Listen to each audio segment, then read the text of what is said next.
அதிமுக பொதுச் செயலாளர் எடப்பாடி கே பழனிசாமியை பற்றி பேச அண்ணாமலைக்கு அருகதை இல்லை என அதிமுக தலைமை நிலை செயலாளரும் முன்னாள் அமைச்சருமான SP வேலுமணி தெரிவித்துள்ளார். கோவை மாவட்டம் சுல்தான்பேட்டையில் செய்தியாளர் செயல் வீரர்கள் கூட்டத்தில் பேசிய அவர், அதிமுக பாஜக கூட்டணி பிளவுக்கு அண்ணாமலைதான் காரணம் என கூறினார். மிகவும் தரக்குறைவான வார்த்தைகளே பேசியிருக்கிறார். ஒரு கட்சி தலைவருக்கு எப்படி இருக்க வேண்டும் என்று இதுக்கு முன்னாடியே கட்சி தலைவர்கள் இருந்திருக்காங்க. பாரதிய கட்சி அவங்களை பார்த்தா தெரிஞ்சுக்கணும். இன்றைக்கு அண்ணாமலையுடைய அரசியலுக்கு வந்து அவர் ஒரு மூணு வருஷம் 4 வருஷம். ஆனால் அண்ணாமலையுடைய வயதும் எடப்பாடியாருடைய அரசியல் அனுபவம் அவ்வளவு ஆண்டுகள், கிட்டத்தட்ட புரட்சித் தலைவர் எம்ஜிஆர் காலத்திலே கிளை செயலராக பணியாற்றி இன்றைக்கு அதுக்கு பின்னால் ஒன்றிய செயலர், அதே போல பார்த்தீங்கன்னா மாவட்ட செயலாளர், தலைமை செயலாளர், அதே போல கொள்கை செயலாளர், அதுக்கப்புறம் அனைத்து பொதுக்குழு உறுப்பினராக இன்னைக்கு கழகத்துடைய பொதுச் செயலாளர் வந்திருக்காங்க. படிப்படியாக எல்லாத்தையும் பார்த்து மக்களோடு பழகி கட்சிக்கார அரவணைத்து ஒவ்வொரு கீழ்மட்டத்திலிருந்து இங்க எப்படி கடைசியா இருக்கீங்க அங்கிருந்து இங்க பொதுச் செயலாளர் இருக்காங்க. எவ்வளவு அரசியல் அனுபவம்! அவரை போய் இவ்வளவு தரக்குறைவாக பேசியது வன்மையாக கருது. ஏனென்றால் இன்றைக்கு நாடாளுமன்ற தேர்தலில் இன்னைக்கு பாரதிய ஜனதா கட்சி இன்னைக்கு பெரும்பான்மை வராதுக்கு மறைப்பதற்காக தான் இன்னைக்கு பேசுகிறேன். இன்னைக்கு கூட்டணியில் இருக்கும்போது கூட்டணி தர்மத்தை அண்ணன் எடப்பாடியார் அவர்கள் அதிமுக கடைபிடித்தது உங்களுக்கு தெரியும். நம்ம எப்பவுமே எந்த கட்சி கூட்டணி இருந்தாலும், அது மட்டுமல்ல அண்ணாமலைக்கு தெரிய வாய்ப்பு இல்லை. 98 முதலாக பாரதிய ஜனதா கட்சியை கூட்டணி அமைத்து நாடாளுமன்ற தொகுதியை பெற்று தந்தது அந்த ஆட்சி அமைவதற்கு காரணம் புரட்சித் அம்மா அவர்கள். அதே போல இதுக்கு முன்னால் 2014 CPR போட்டியிடும் போது கூட, வேட்பாளராக போட்டியிடும் போது கூட இன்றைக்கு இதை விட அதிகமான வாக்குகள் வாங்கியிருக்கார் அண்ணாமலை விட. ஆகவே இன்றைக்கு அது மட்டுமல்ல, தமிழகத்தில் தமிழிசை சவுந்தரராஜன் இருந்தாங்க, பொன்ராதாகிருஷ்ணன் இருந்தாங்க, அதே CPR இருந்தாரு, முருகன் இருந்தார், இப்படி பல பேர் இருக்கிறாங்க. அதே போல அகில இந்திய பொறுப்பில் சகோதரி வானதி எல்லாம் இருக்காங்க. இன்னைக்கு கட்சிகளை விமர்சனம் பண்றது ஒரு மாற்று கருத்து இல்லை. ஒரு ஆரோக்கிய விமர்சனம் தான் அவங்க பண்ணாங்க. கூட்டணி தர்மத்தை கடைபிடிச்சாங்க. அவங்களாம் இருக்கும்போது கூட்டணியில சரியா போயிட்டு இருந்தது. ஆனால் இன்றைக்கு கூட்டணியில் இருந்து கொண்டு பேரறிஞர் அண்ணா அவர்களையும் புரட்சி தலைவி அம்மா அவர்களையும் விமர்சனம் பண்ணார். இப்ப அம்மா அவர்களையும் பாராட்ட, அதே போல தலைவரை பாராட்ட. அதுக்கு பின்னால் அப்பெல்லாம் அதிமுக வேற மாதிரி இருந்தது, இன்றைக்கு அதிமுக எடப்பாடி தலைமையில அது வேற மாதிரி அப்படின்னு சொல்லி விமர்சனம் பண்றேன்.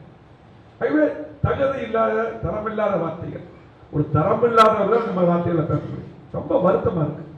நாங்க அனாவசியமா யாரையும் நான் விமர்சனம் பண்றதில்லை. குறிப்பா நான் வந்து தேவையில்லாத பேட்டி கொடுக்க மாட்டேன், விமர்சனம் பண்றது. ஆனால் இன்னைக்கு அதிமுக தொண்டர்கள் அத்தனை பேருமே குறித்து போயிருக்காரு. எங்களுக்கு தலைவர் பொதுச் செயலாளர் எடப்பாடி அவர். அது மட்டுமல்ல, நீங்க பேசுறீங்கல்ல, நீங்க அதிமுக இப்படி வந்து எடப்பாடி தலைவர் இப்படி ஆயிடுச்சுன்னு 2019 கூட்டணி இருக்கும்போது தமிழ்நாடு முழுவதும் பிரச்சாரம் பண்ணார். அப்ப வாங்கின ஓட்டை விட இன்னைக்கு பிரதமர் வேட்பாளர் நாங்க யாரும் சொல்ல முடியல. இன்னைக்கு அதிமுக அதிக வாக்குகள் வாங்கி இருக்கிறாங்க. அது மட்டுமல்ல, நீங்க சொன்னீங்கல்ல 2019 கோவை மாவட்டத்தில் ஒரு தொகுதிகளோட சட்டமன்ற தொகுதியில் நம்ம அதிக ஓட்டை வாங்கலாம். ஆனால் 2021 முதலமைச்சர் வேட்பாளராக எடப்பாடி அவர்கள் போட்டியிடும் பொழுது 4 ஆண்டுகள் 2 மாதம் அற்புதமான ஆட்சி தந்ததுக்காக கோவை மாவட்டத்தில் 11 தொகுதி அவனா சேர்த்து 11 தொகுதியும் எதிர்கொண்டு பண்ணாங்க. எடப்பாடியார் மீண்டும் முதலமைச்சராக வர வேண்டும். அற்புதமான ஆட்சி கொடுத்தார். 7.5%. அதே போல 6 புதிய கல்லூரி கோயம்புத்தூருக்கு, 11 புதிய மருத்துவமனை, எந்த திட்டங்களும் கொடுத்தார். காவிரி காப்பாற்றுறதுக்கு பட்டம் கொடுத்தாங்க. காவிரி மேலாண்மை வாரியம் அமைப்பதற்கு யார் காரணம்? எடப்பாடியார். கோவை மாவட்டத்துக்கு கேட்ட திட்டங்கள்லாம் கொடுத்தார். அத்திக்கடவு அண்ணா திட்டத்தை பத்தி பேசுறீங்க, யார் கொடுத்தது? நிதி கொடுத்தது எடப்பாடி. ஆனமலையார் நல்லா திட்டத்தை கொண்டு வரும் பேசுனீங்க, இப்ப என்ன பண்றீங்க? திட்டத்துக்கு கமிட்டி போட்டது யார்? கேரளா சீஃப் மினிஸ்டர் பார்த்த எடப்பாடி. அற்புதமான திட்டங்கள். கோவை மாவட்டத்தில் 50 ஆண்டுகள் வளர்ச்சியை தந்தவர் எடப்பாடியார். எல்லாம் பண்ணதுக்கு கோவை மாவட்ட மக்கள் முழுவதும் அதிமுக ஆட்சி எடப்பாடி முதலமைச்சர் ஓட்டு போட்டாங்க. அதுல உங்களுக்கு சட்டமன்ற உறுப்பினரும் வெற்றி பெற்றாங்க. ஆகவே இதெல்லாம் கூட்டணியில் இருக்கும்போது நீங்க பாத்தீங்கன்னா உங்களுக்கு வந்து பிரச்சாரம் பண்ண நீங்களே பண்ணீங்க. இதையெல்லாம் மறந்துட்டு தரமில்லாத ஒரு வார்த்தையை பேசுவது நாகரிகம் கிடையாது. எடப்பாடியாரை பொறுத்தளவுக்கு விமர்சனம் செஞ்சது தரமெல்லாம் பண்ண விமர்சிக்க மாட்டார். ஏனென்றால் அவர் ஆரம்பத்திலிருந்து இந்த கட்சிக்காக உழைத்தவர் மட்டுமல்ல, எல்லா கூட்டணி கட்சி தலைவரும் மதிக்கக்கூடியவர், அனைவரும் மதிக்கக்கூடியவர். இன்னைக்கு பாத்தீங்கன்னா இந்தியாவில் மட்டுமல்ல, இன்றைக்கு இருக்கக்கூடிய மாநிலங்கள்ல தமிழகத்தில் எதிர்கட்சி தலைவராக சிறப்பான முறையிலே இன்னைக்கு பணியாற்றக்கூடியவர் எடப்பாடியார் அவர்.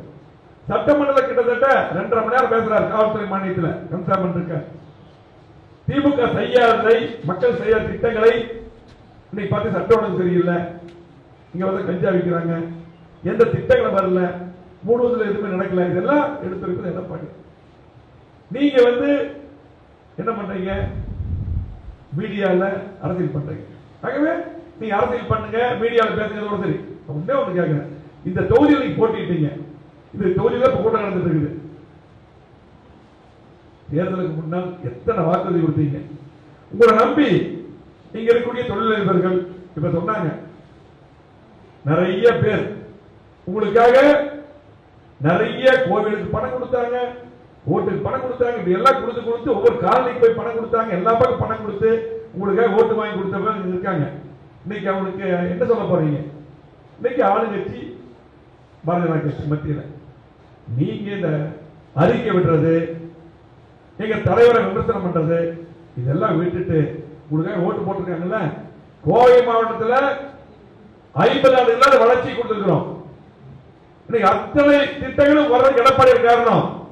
அத்திர திட்டம், ஆனமலை நல்லா திட்டத்தை கமிட்டி போட்டு நீங்க சொன்னீங்க கொண்டு வர, நீங்க எப்படி கொண்டு வர முடியும்? இப்படி எல்லாம் ஏமாத்துனீங்க. கேரளாவில் வந்து பாரத கட்சி ஆளுங்கட்சி வருமா? தமிழ்நாட்டில் வருமா? கமிட்டி அமைக்கிறது 2 மாநிலம் சேர்ந்து நாங்க அமைச்சோம். அதுக்கப்புறம் நீங்களும் ஃபாலோ பண்ணல, திமுக ஃபாலோ பண்ணல.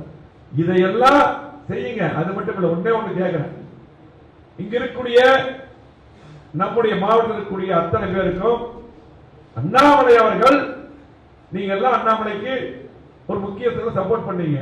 அண்ணாமலை அவர்கள் எடப்பாடியார் அவர்களை விமர்சித்தது சரியா? அதுக்கு பதில் நீங்க சொல்லுங்க. நீங்க சொல்லுங்க. இங்க இருக்கவங்க நிறைய பேர் அண்ணாமலைக்கு ஆதரித்தீங்கல்ல, நமக்காக உங்களுக்காக நீங்க எப்ப பார்த்தாலும் உங்களை நாங்க போய் சந்திக்க வச்சிருக்கிறோம். நீ கேட்ட திட்டங்களை எல்லாம் பண்ணி கொடுத்திருக்கிறோம். ஏர்போர்ட் விரிவாக்கம், அத்திக்கடவு அண்ணா திட்டம், கோயம்புத்தூர் இத்தனை மேம்பாலம், இத்தனை சாலைகள், இன்னைக்கு கூட்டுக்குடி திட்டம், 3ஆம் கூட்டுக்குடி திட்டம், இன்னைக்கு பாத்தீங்கன்னா அது வந்துச்சுன்னா 50 வருஷத்துக்கு தண்ணி பிரச்சனையே இருக்காது. 6 புதிய கல்லூரி, கலெக்டர் புது பில்டிங், எஸ்பிஆர் புது பில்டிங், அரசு மருத்துவமனை மேம்பாடு, அற்புதமான கட்டணம், இத்தனை திட்டங்களை கொடுத்தார் எடப்பாடியார். இதெல்லாம் நீங்க கேட்டு பண்ணி கொடுத்தார். யார் நினைச்சாலும் சந்திச்சீங்க, இத்தனை தந்தார். இவரை, அப்படிப்பட்ட தலைவரை தரமில்லாமல் விமர்சித்திருக்கார் அண்ணாமலை. இது நீங்களே பார்த்துங்க. ஆகவே தேர்தல் நேரத்தில் மட்டும் வந்து ஏமாத்தி அதை பண்ணது பண்ணு ஓட்டு வாங்குறது சில பேர். ஆனா எடப்பாடி அப்படி கிடையாது. இத்தனை திட்டங்கள் செஞ்சிருந்தா ஓட்டு கேட்கிறார். சட்டமன்ற தேர்தல் வரும்பொழுது அண்ணாமலை மட்டுமல்ல, இன்னைக்கு மு க ஸ்டாலின் இருந்தாலும் சரி, தெரிஞ்சுங்க, மு க ஸ்டாலினா எடப்பாடியார் மக்கள், தமிழ்நாடு மக்கள் ஒட்டுமொத்தமாக எடப்பாடியார் முதலமைச்சர் அவர்கள் வாக்களிப்பு. நான் அவ்வளவு திட்டங்கள் கொடுத்திருக்காரு, முழுவதும் திமுக ஒன்றுமே பண்ணல. ஆகவே இன்னைக்கு 2 கட்சியும் ஏமாத்தி ஓட்டு வாங்கிட்டாங்க. அவ்வளவுதான். எடப்பாடியார் பொறுத்தளவுக்கு கூட்டணி இருக்கும்போது கூட்டணி தர்மம் இருந்தது, மதிச்சார். அதே போல பாரதிய ஜனதா கட்சியும் நாங்க பாத்தீங்கன்னா முன்னாள் தலைவர்கள் இன்னைக்கு பாத்தீங்கன்னா கூட்டணி தலைவர்கள் மதித்தார்கள். நீங்க மதிக்கல நாடாளுமன்றத்தில். அதனாலதான் இன்னைக்கு பாரதிய ஜனதா கட்சிக்கு தமிழ்நாட்டில் எப்படி தெரியும் உங்களுக்கு? ஐயோ நீங்க என்ன பண்ணீங்க? உங்களை விட முன்னாடி தலைவர் தான் அதிக ஓட்டு வாங்கியிருக்காங்க. நல்லா திரும்பி பாருங்க. ஆகவே நீங்க இன்னைக்கு இருந்த சூழ்நிலையை உங்களுடைய தவறை மறைப்பதற்காக எடப்பாடி அவர்கள் விமர்சனம் பண்றீங்க. இது கண்டிப்பா நிறுத்திக் கொள்ள வேண்டும். எடப்பாடியாரை பற்றி பேசக்கூடிய தகுதி அண்ணாமலை கிடையாது.